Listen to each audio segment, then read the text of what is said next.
En 1933, 6.000 prisioneros que el régimen estalinista declaró socialmente dañinos se deportaron a la isla de Nasino, un lugar aislado a mitad de un río siberiano. Desembarcados sin provisiones ni herramientas, los deportados padecieron la tortura del hambre hasta el extremo de terminar devorándose unos a otros. Aún hoy, los habitantes de la región llaman a este lugar la Isla de los Caníbales.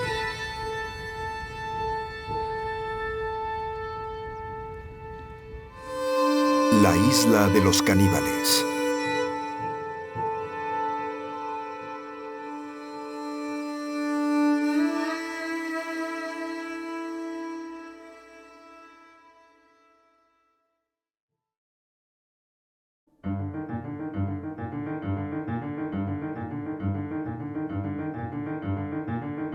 A principios de los años 30, la Unión Soviética se afanaba en un programa de industrialización acelerada. Las áreas rurales estaban subyugadas a las exigencias del Estado de dar contribuciones cada vez mayores en un momento en que las cosechas demostraban que eran insuficientes. La perestroika exigía una gran infraestructura, para lo cual era necesario mucho material de construcción y muchos recursos humanos.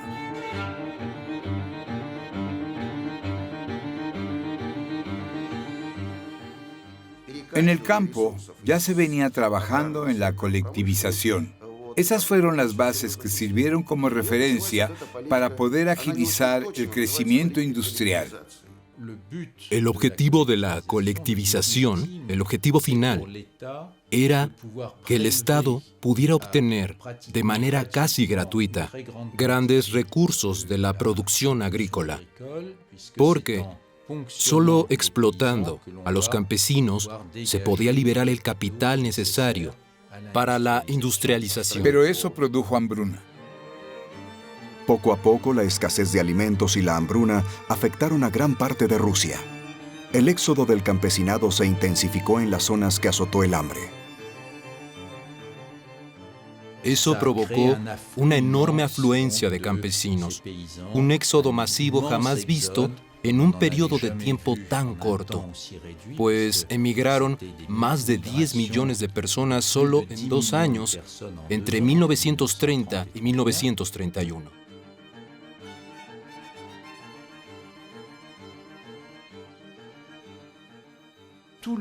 Todo el sistema de abastecimiento, extremadamente complicado y muy frágil, que el Estado había organizado con cartillas de racionamiento en 1930, en un momento de cambios profundos, del gran cambio, como Stalin lo llamaba, todo este sistema de racionamiento estaba en peligro a causa de este flujo migratorio enorme. Para Stalin, no había ninguna duda de que esos campesinos eran contrarrevolucionarios.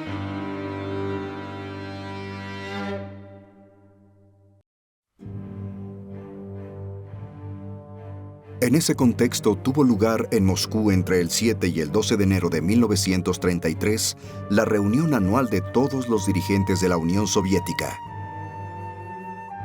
En su discurso inaugural, Stalin desarrolló su nueva teoría. A pesar del triunfo del socialismo y la eliminación de las clases explotadoras, los opositores no desaparecen. Solo adoptan formas diferentes. En lo sucesivo, la criminalidad y la desviación social constituirían la principal amenaza para la construcción del socialismo. Los soviéticos se encontraban en plena construcción del socialismo. 1 millón de vidas no eran nada comparadas con ese objetivo. 1 millón de individuos desclasados. El 22 de enero, Stalin envió a Genrikh Yagoda, jefe de la policía política, una directiva secreta que ordenaba poner fin al éxodo masivo de campesinos de Ucrania y del norte del Cáucaso. Se enviaron patrullas especiales a las carreteras y estaciones de tren para interceptar a los campesinos que huían. Aunque la mayoría de los fugitivos obedeció, aquellos que se negaban a regresar a sus hogares fueron enviados a acondicionar los territorios de Siberia o Kazajistán. Что значит освоить? Это построить новое ¿Qué significa acondicionar? Significa que debían construir pueblos nuevos, que debían construir caminos, que debían hacer productivas esas tierras, claro, mediante trabajos forzados. El Gulag desempeñaba un papel importantísimo en el acondicionamiento del vasto territorio ruso. Muchas regiones permanecían aún deshabilitadas. El norte, los Urales, Siberia, que eran regiones ricas en recursos naturales. Pero para controlar el territorio debían poblarse. Por eso Stalin decidió que la mejor forma de alcanzar esos objetivos era colonizar esos territorios mediante el uso de trabajadores forzados y no animando al pueblo a ir por propia voluntad.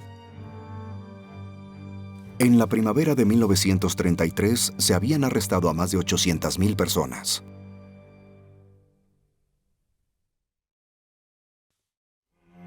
Para controlar mejor los flujos migratorios y limitar el enorme éxodo rural que amenazaba el aprovisionamiento de las grandes ciudades, al igual que para limpiar las ciudades de los elementos considerados improductivos, la administración decidió imponer a los ciudadanos la posesión de un pasaporte. Este pasaporte interno reemplazaría los otros documentos de identidad. En poco menos de un año, 27 millones de ciudadanos reciben su correspondiente pasaporte.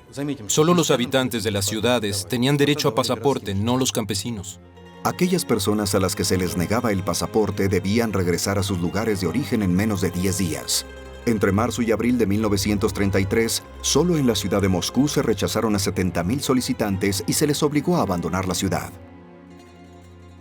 Si tenían suerte, solo eran expulsados de la ciudad y podían instalarse en la ciudad que eligieran, siempre y cuando no fuera una ciudad del régimen. Pero, a menudo, eran deportados y se les asignaba un lugar de residencia por un periodo de 3 a 5 años.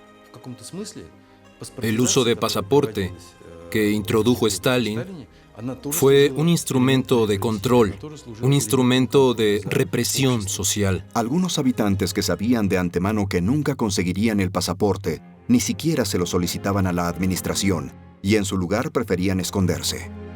En las grandes ciudades se creó una milicia especial para eliminar a esos individuos descritos como parásitos, elementos socialmente peligrosos o dañinos para la construcción del comunismo.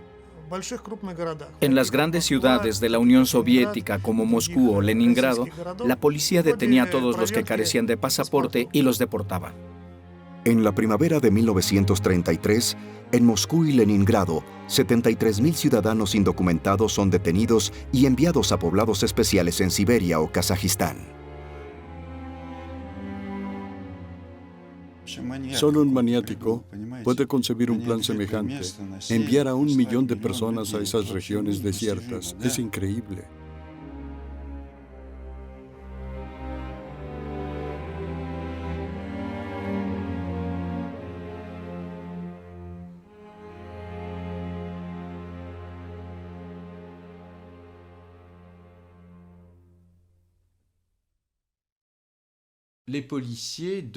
La policía tenía que cumplir con las cuotas de detenciones. Enviaron 1 millón de personas a Narim en Siberia y 1 millón al norte de Kazajistán. Cuando enviaban a esas personas al norte, las autoridades sabían perfectamente que morirían, pero esperaban que, antes de morir, esa gente pobre limpiara la taiga, o sea, los bosques boreales, y que construyera pueblos. Pero siempre me he preguntado qué pueblos, qué campos.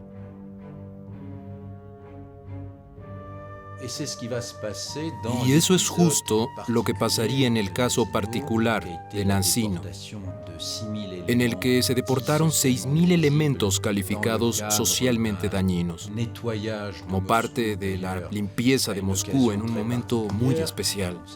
Sabemos que Rusia celebra el Día del Trabajo el 1 de mayo. A finales de abril, la policía recibió la orden de endurecer las medidas para limpiar la ciudad de Moscú de esos elementos indeseables.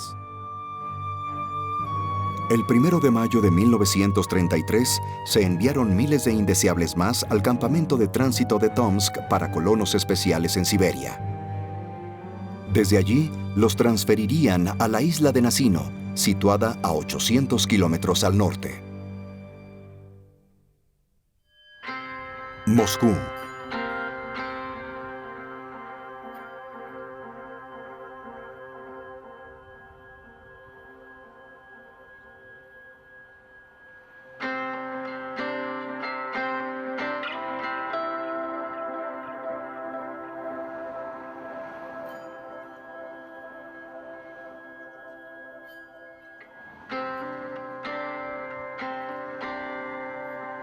Pero, ¿quiénes eran esos hombres y mujeres? ¿Cómo terminaron en esa isla perdida?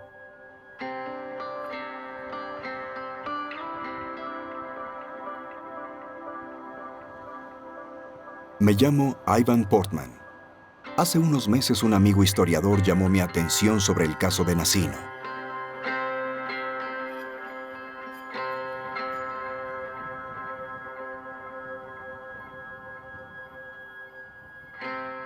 Mi abuelo fue arrestado en Moscú en mayo de 1933 antes de ser deportado a Siberia.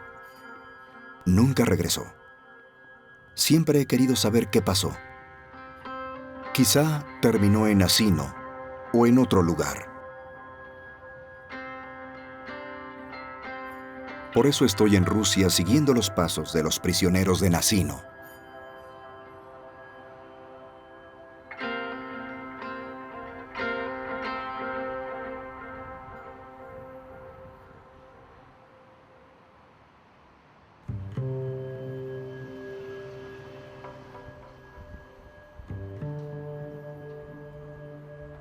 He decidido ir al centro de Moscú, al Museo de Sájarov, que acoge un vasto acervo de archivos consagrados al Gulag y las represiones políticas en la Unión Soviética.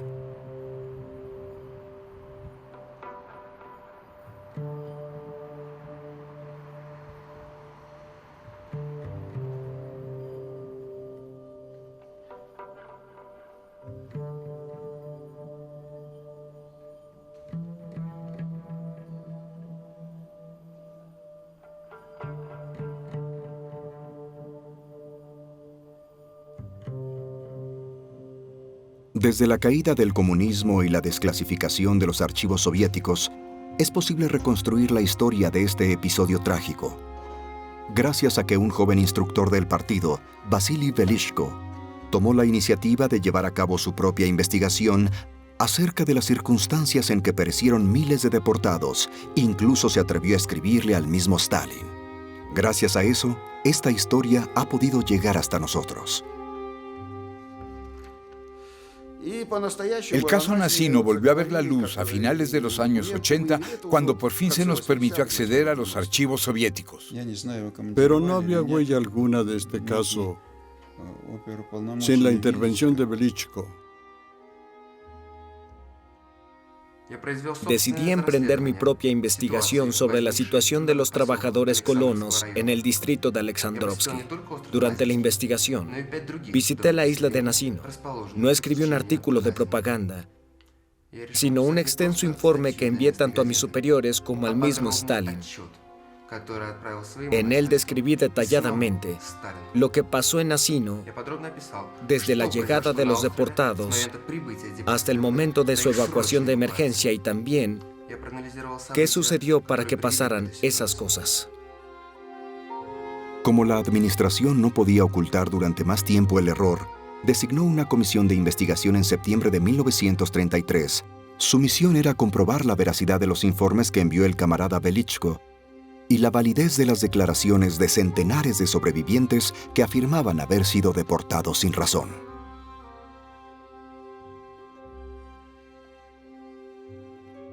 Gracias a los documentos de esta comisión, es posible reconstruir a detalle la sucesión de acontecimientos que condujo a aquella terrible deportación y abandono. Y sin la iniciativa de ese joven dirigente del partido, sin duda, no habría quedado evidencia de esa espantosa historia.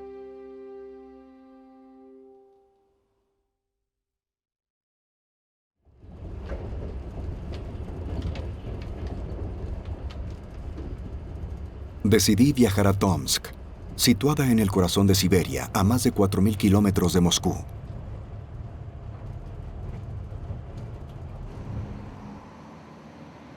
En Tomsk, me dirijo al Museo de Historia de la Represión Política Soviética, situado en los cuarteles antiguos de la policía secreta, que también sirvieron de prisión entre 1923 y 1944.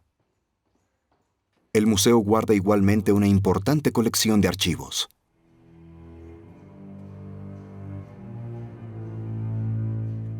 ¿Pero quiénes eran esos individuos descritos como socialmente dañinos? ¿En qué circunstancias fueron detenidos y enviados a Tomsk para luego terminar en Asino? Los policías tenían cuotas. Se les exigía que detuvieran a determinado número de personas. Por esa razón, entre los 6.000 deportados de Nasino había personas muy diferentes.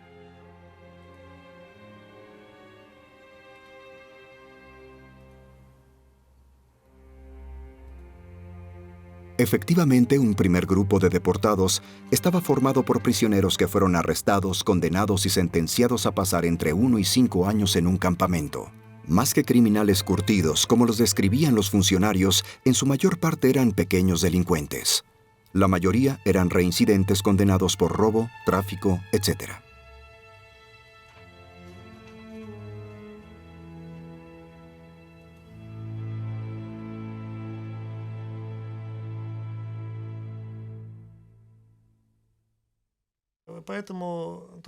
Entre los deportados de Nasino había también vagabundos, campesinos desculaquizados, o sea, reprimidos por el gobierno ruso, los cuales habían abandonado sus pueblos en busca de trabajo en las grandes ciudades, sin documentos o falsificaciones. Todas esas personas fueron víctimas de redadas y deportaciones a las regiones más remotas del país, como Nasino en la región de Narim. Pero la policía no dudaba en deportar a aquellos cuyo único delito era haber olvidado sus papeles en casa o a personas que solo estaban de paso en Moscú o Leningrado.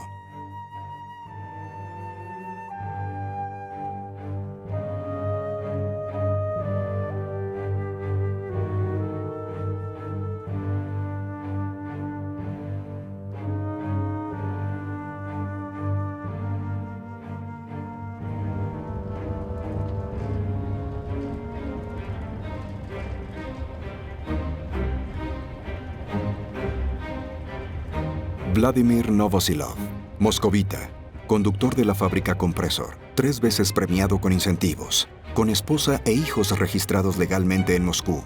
Se disponía para ir al cine con su esposa después del trabajo. Mientras ella se arreglaba, bajó a comprar cigarrillos.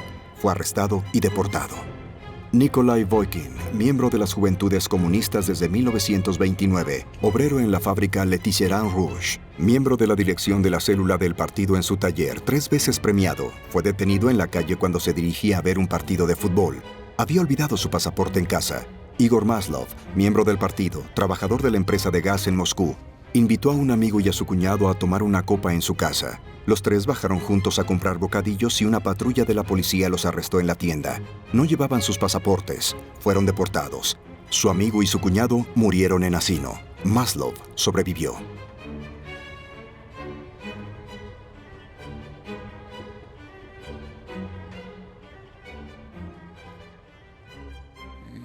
En realidad es como si me detuvieran a mí hoy por salir sin papeles. No los llevo conmigo cada vez que salgo de casa, ¿verdad? Entre los deportados encontramos verdaderos ciudadanos soviéticos que tenían pasaportes válidos o que simplemente estaban de paso por Moscú. Fueron víctimas de las cuotas del NKVD. La policía tenía órdenes de no entrar en detalles y de limitarse a detener a todos los sospechosos para cumplir con el plan.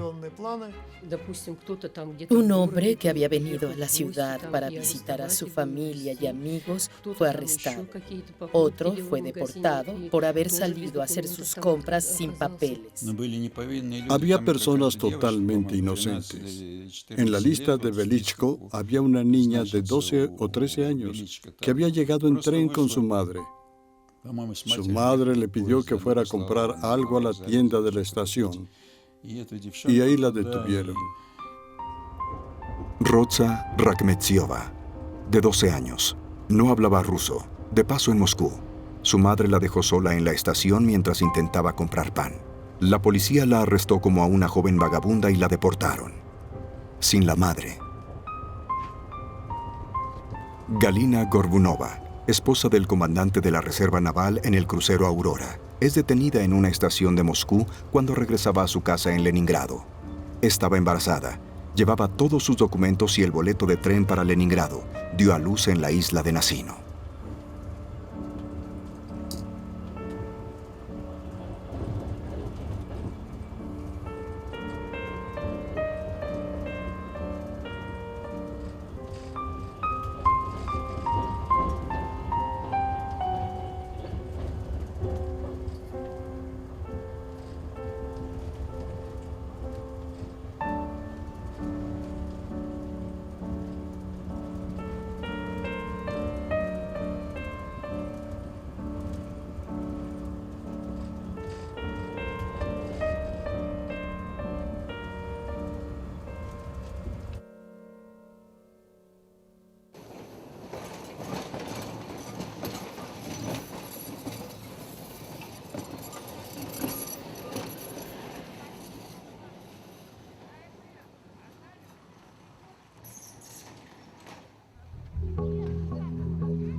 Todos los detenidos pasaban muy poco tiempo en la comisaría de policía antes de ser embarcados sin un juicio de alguna clase en los convoys que se dirigían a Tomsk.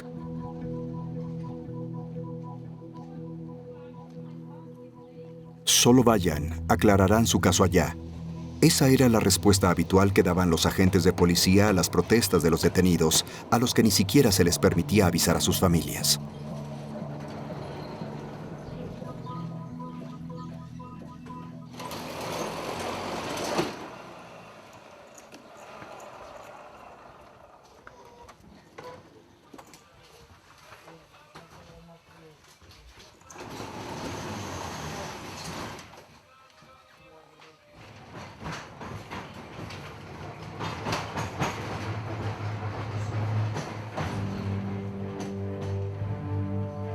Por lo general, la policía les incautaba cualquier tipo de documentación para evitar después cualquier acusación, pues su único objetivo era cumplir con la cuota.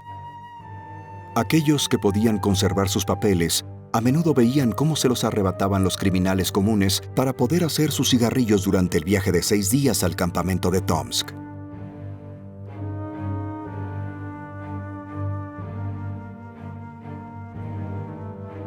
Según el testimonio del comandante del campamento de Tomsk, el 10 de mayo, cuando llegaron los elementos atrasados de Moscú y Leningrado, estaban especialmente alterados. La segunda noche estallaron los disturbios. De acuerdo a sus testimonios, los prisioneros habían recibido solo un pedazo de pan y pescado en salazón desde su llegada. Los guardias abrieron fuego contra cualquiera que intentara escapar. El día anterior habían sacado 7 prisioneros para simular una ejecución. La situación era muy tensa.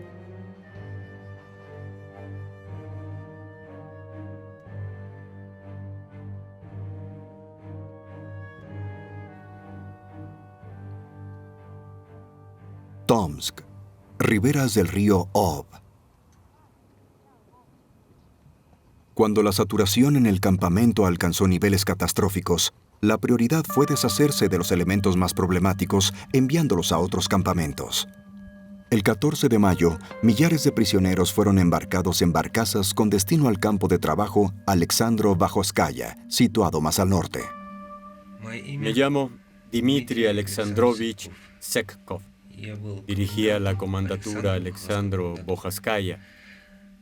En febrero recibí un telegrama que decía: prepárense a recibir a finales de julio a miles de ciudadanos de bajo estrato procedentes de Tomsk.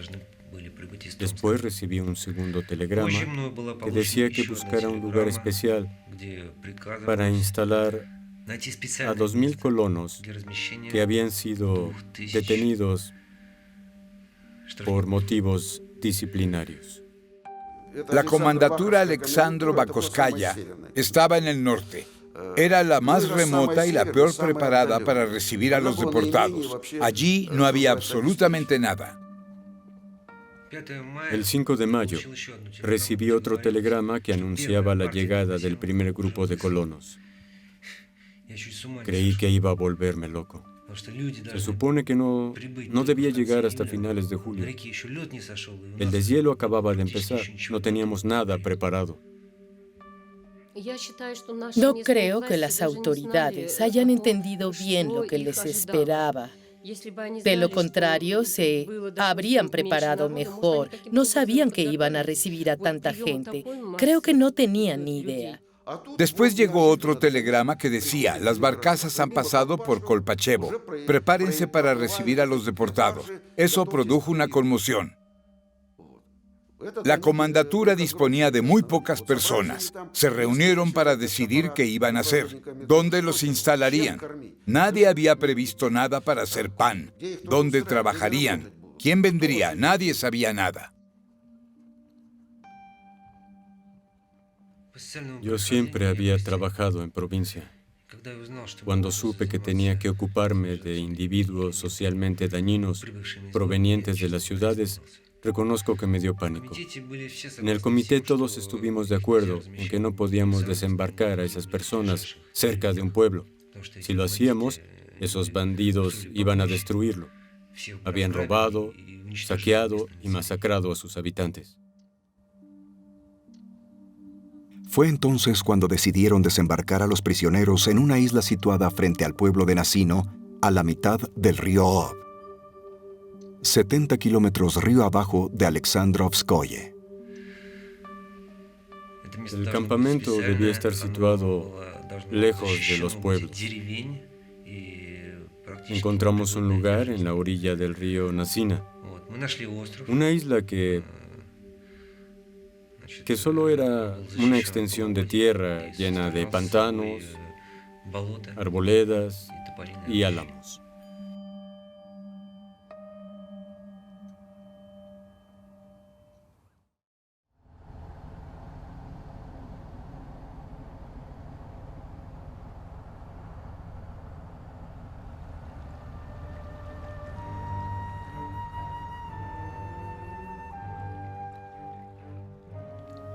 El 18 de mayo llegaron 4.900 colonos a bordo de 4 barcazas. Estuvimos contando deportados hasta el anochecer. Desembarcamos a 332 mujeres y a 4.556 hombres. Pero también descargamos 27 cadáveres de algunos hombres que no soportaron el traslado desde Tomsk. Muchos murieron durante el viaje y arrojaban los cadáveres por el camino. Mi tía me contó que llegó un convoy en mayo, 4 barcazas repletas de gente. Un tercio de los deportados no pudo mantenerse en pie. Por fin vi quién era esa gente. Yo nunca había tenido contacto con criminales y nunca había vivido en una gran ciudad. Lo que vi fue una locura, personas casi desnudas, sin comida, sin tazas, sin cucharas, sin nada. La isla era totalmente estéril. No había ninguna edificación. Los deportados llegaron con sus ropas de ciudad, sin nada con qué protegerse por las noches. No tenían ni herramientas ni comida. El comandante Tserkov los desembarcó y dijo: suéltenlos, dejen que pasen. Nasino.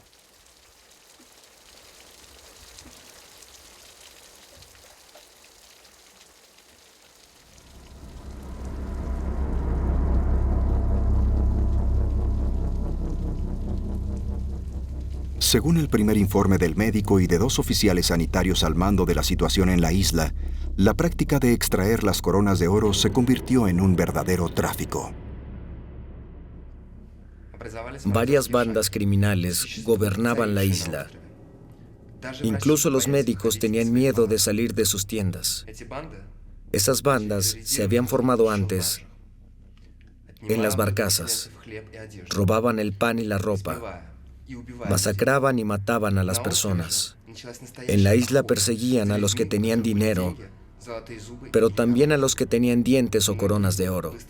A menudo enterrábamos a los cadáveres con las bocas mutiladas. Algunos prisioneros habían formado bandas. Perseguían a los que tenían dientes de oro, los mataban y luego cambiaban el oro por tabaco. Esos se adaptaron rápidamente.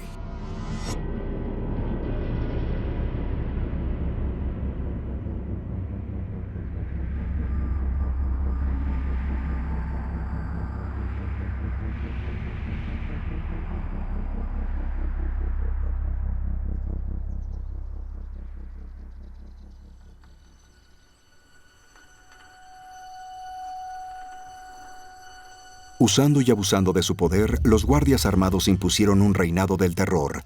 No dudaban en ejecutar a los prisioneros, en matarlos para robar un abrigo o un par de zapatos. Aquellos que fueron deportados por una mala jugarreta del destino eran los más vulnerables.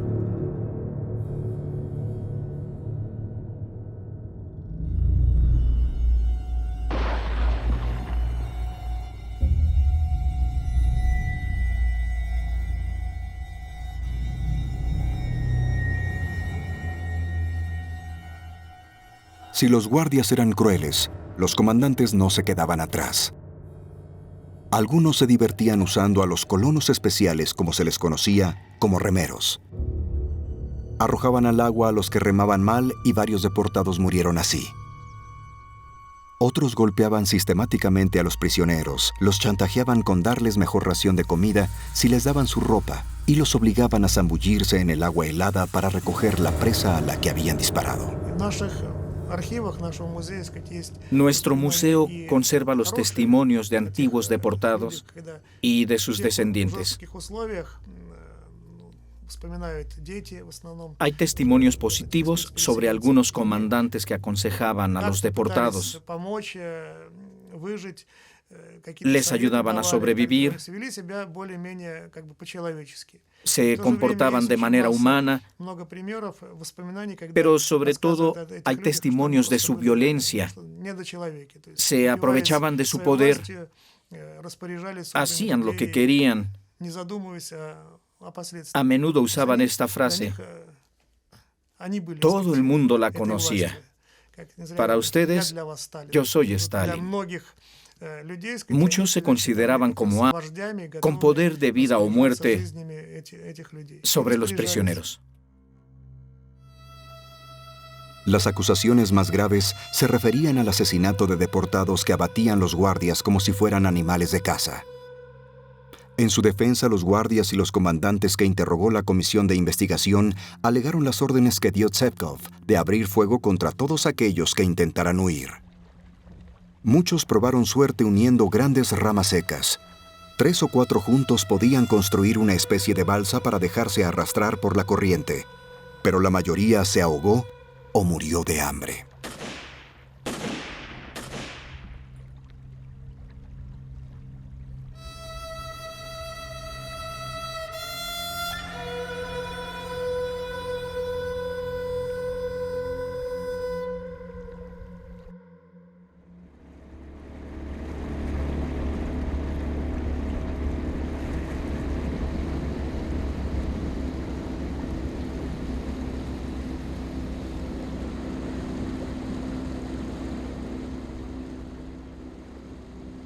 Valery es el alcalde de Nasino.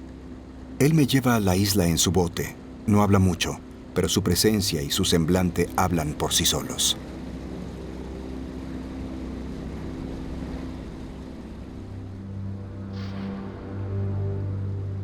Un día después de la llegada a la isla, comenzaron los rumores de cadáveres descuartizados y de carne humana cocida y devorada.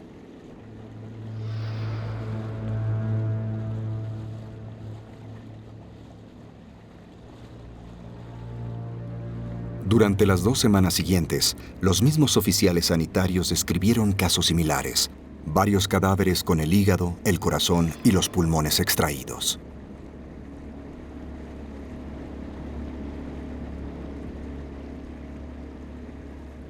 Tan solo el 21 de mayo, se descubrieron 70 cadáveres.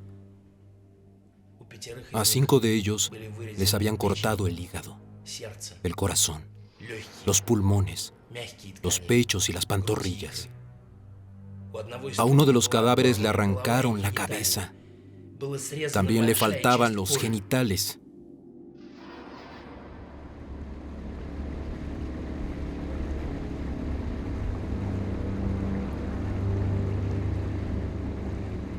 Pero el primer caso de asesinato seguido de un acto de canibalismo no fue registrado sino hasta el 21 de mayo.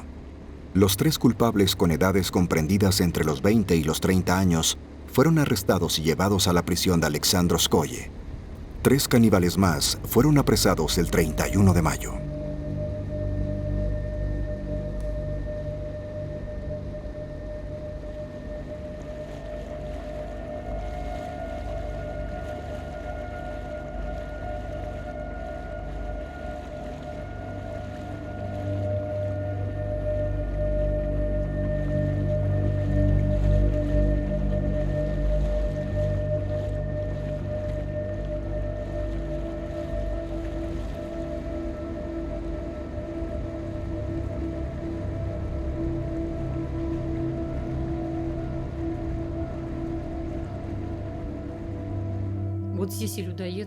Las personas luchaban por sobrevivir.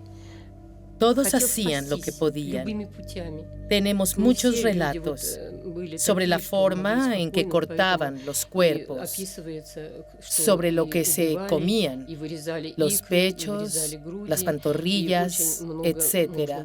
Muchos relatos mencionan eso. Los guardias no prestaban ninguna atención a eso. Estaban ocupados en matar a quienes intentaban escapar.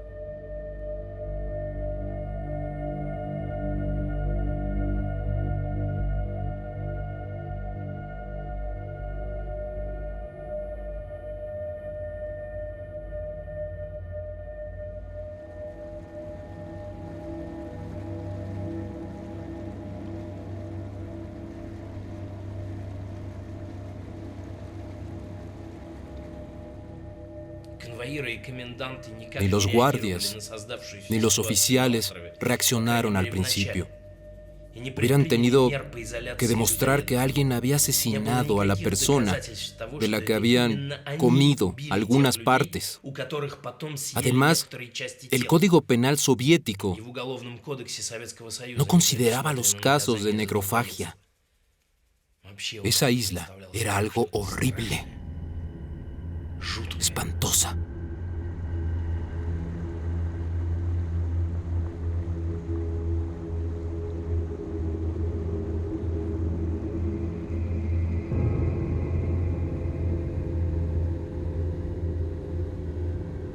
En total, se registraron una docena de casos de canibalismo. Según los médicos, los sujetos implicados habían cometido actos de canibalismo por hábito, ya que eran caníbales desde hace mucho tiempo. Caníbales por hábito. Varios guardias que la comisión de investigación había interrogado por haber disparado a los deportados que intentaban escapar en balsas improvisadas, justificaron sus actos diciendo que probablemente eran caníbales con su vaca. En la jerga de los criminales, la vaca era algún novato que los delincuentes invitaban a participar en su intento de fuga. Por lo general, el novato se sentía halagado por verse asociado con criminales reconocidos. Sin embargo, lo que no sabía era que si se acababan sus provisiones, lo matarían y consumirían sus riñones y su sangre crudos.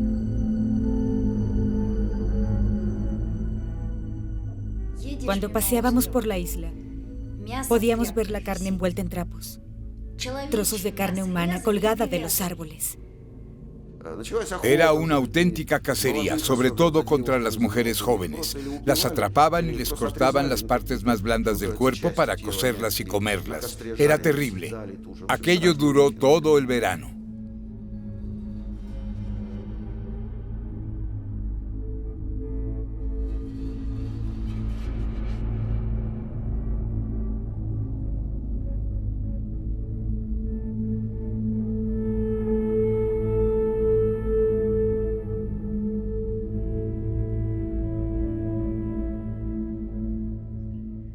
Había un guardia joven de la isla, Kostya Benikov, joven bonita que había sido deportada allí. Él la protegía. Un día que tuvo que ausentarse por un tiempo, le dijo a un camarada que cuidara de ella. Pero con tanta gente, el compañero no pudo hacer mucho. Unas personas atraparon a la muchacha, la ataron a un álamo y le cortaron los pechos, los músculos, todo lo que podían comer. Estaban hambrientos. Cuando Kostya volvió, ella todavía estaba viva. Intentó salvarla, pero ella había perdido mucha sangre y murió. El hombre no tuvo suerte.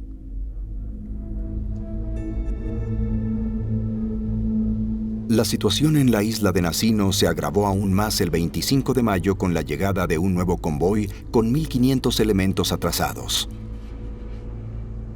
El estado de salud de este segundo grupo era aún más deplorable que el anterior.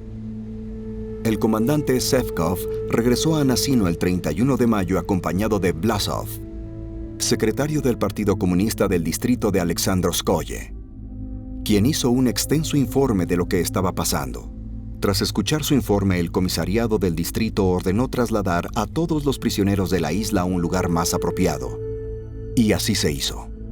Casi todos los deportados fueron trasladados a 5 campamentos situados río arriba en el río Nasina. Durante el traslado, murieron varios cientos de prisioneros. Los que habían sobrevivido fueron embarcados y deportados a otro lugar. Pero de los 6.000 deportados iniciales, no quedaban muchos. Pero la noticia de lo ocurrido en Nasino llegó a los oídos de las más altas instancias políticas que intentaron evitar que el escándalo se divulgara. Si soy culpable de algo, es de haber obedecido a las autoridades locales, organizando la instalación de los colonos en la isla Nasino. Pero si los hubiéramos desembarcado cerca de las poblaciones, hubiera traído la muerte de sus habitantes. No pretendo justificarme. Probablemente cometí errores, pero mis superiores son aún más culpables. Ellos conocían mi situación y aún así me enviaron a esos malditos desclasados. Sevkov fue relevado de sus funciones y reemplazado por un comandante más joven y enérgico que intentó mejorar la situación, pero no tuvo tiempo para ocuparse de los 2.000 sobrevivientes de la isla de Nasino, ya que inmediatamente tuvo que enfrentarse a la llegada de nuevos elementos procedentes del campamento de tránsito de Tomsk. Los sobrevivientes de Nasino fueron abandonados a su propia suerte.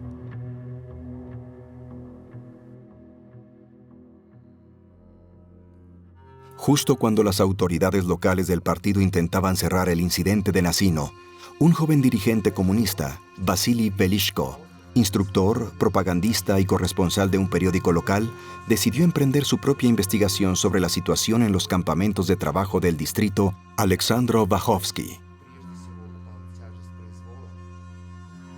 Velishko fue el primer funcionario que se tomó la molestia de escuchar y transmitir las quejas de los deportados de Nasino.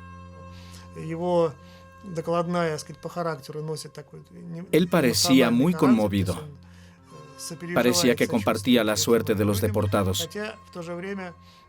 Pero como buen comunista, no dudaba de la necesidad de las deportaciones. Él escribió que esos deportados habían sido tratados de forma inhumana, pero no consideraba que la política de las deportaciones masivas era una política criminal. Sé que escribir esta carta es una gran responsabilidad. Puede ser que no conozca todos los detalles, porque mi información no proviene de fuentes oficiales. Lo reconozco, pero guardar silencio hubiera sido un error.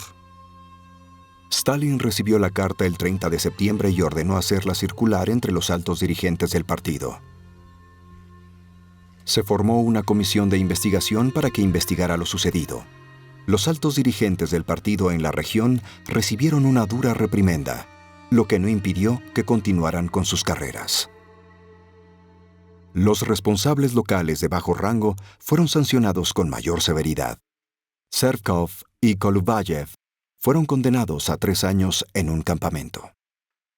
Lo sucedido a menudo era evocado en el Partido Comunista de la región. Pero no hay que creer que las autoridades estuvieran conmocionadas. Para ellas, aquello no tenía nada de sorprendente, pues no eran tantas víctimas. 4.000 muertos no era para tanto. No, estaban preocupados por otras razones. Tenían miedo de que los hicieran responsables por el fracaso del ambicioso plan de deportaciones. Es por eso que fueron los responsables locales de bajo rango quienes fueron declarados culpables de esa tragedia. Pero por desgracia y sin ninguna justificación, el plan mismo nunca fue cuestionado.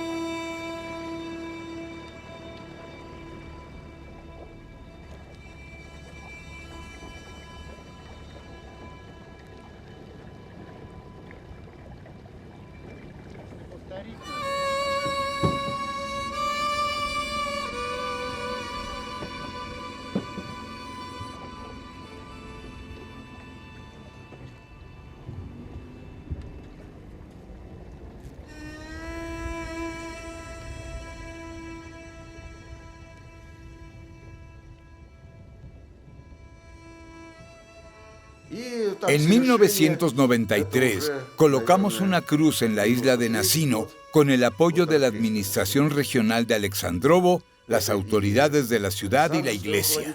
Organizamos una oración en la isla en la que se leyeron los nombres de las víctimas que conocemos. Desgraciadamente, no los conocemos a todos.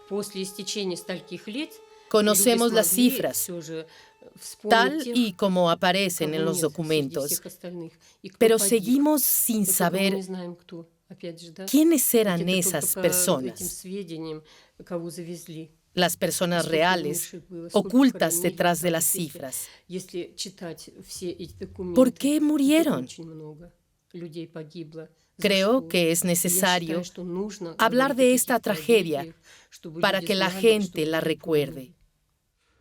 Ahora algunos sienten nostalgia del pasado, de la época soviética, de Stalin, que sin Stalin ya no hay orden.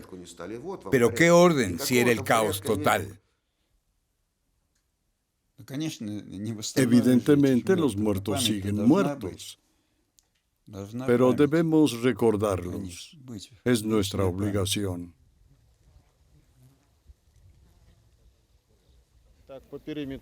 Hemos dado la vuelta por allá para llegar hasta acá.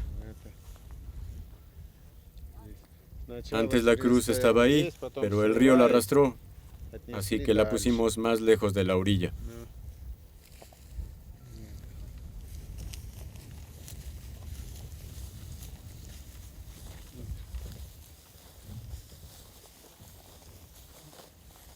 Con la marea alta, la isla se inunda justo hasta aquí.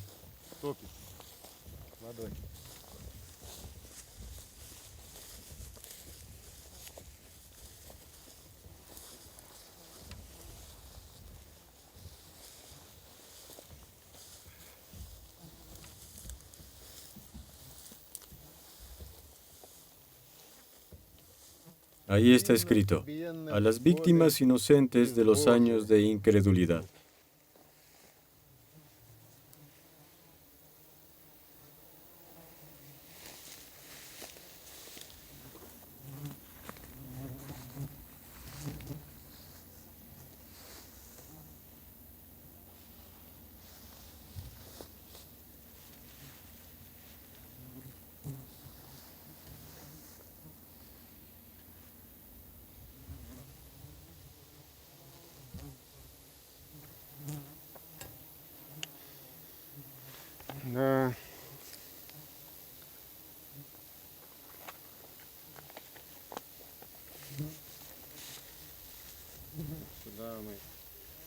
Estas flores las voy a poner aquí abajo.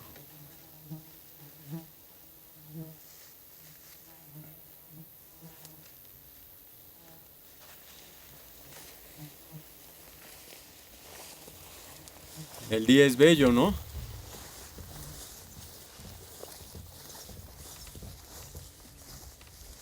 Quizá el destino de tu abuelo fuera terminar aquí. Mira, aquí los descargaban y allá se quedaron. ¿Cómo podría sobrevivir alguien aquí? Hubo muchos muertos. Nosotros ahora no tenemos nada que ver con esa tragedia.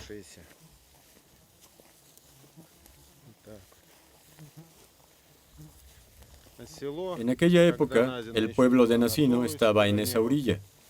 Después se cambió allá. ¿Qué podemos hacer?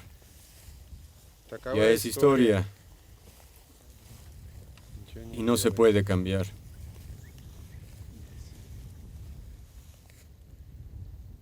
Qué despoblado está todo.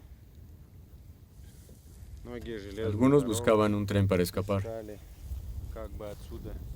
Las distancias son enormes. De aquí no se puede escapar. En octubre de 1933, la comisión concluyó que en lo esencial, los hechos que relató Velichko eran exactos.